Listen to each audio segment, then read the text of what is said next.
Isang bomb threat ang natanggap ng Kolehiyo de Santa Teresa de Avila na matatagpuan sa Quirino Highway, Barangay Kaligayahan, Quezon City, bandang alas 3:40 ng hapon noong Agosto 4 taong kasalukuyan.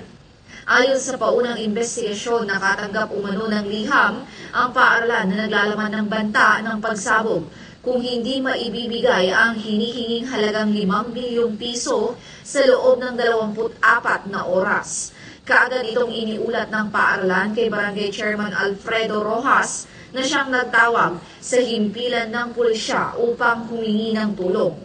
Alas 3:42 ng hapon, 2 minuto matapos matanggap ang ulat, agad na rumisponde ang mga tauhan ng Quezon City Police District upang tiyakin ang kaligtasan ng mga estudyante at guro.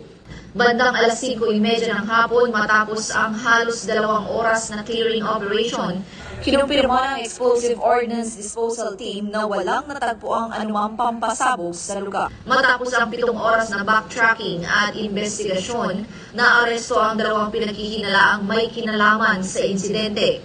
Kapwa mga senior citizen at residente ng Barangay Kaligayahan, Quezon City. Ang dalawa ay nakaharap ngayon sa kasong paglabag sa Presidential Decree 1727 na nagpaparusa na sino mang nagpapakalat ng maling impormasyon o pagbabanta kaugnay sa pampasabog at iba pang mapanirang kagamitan.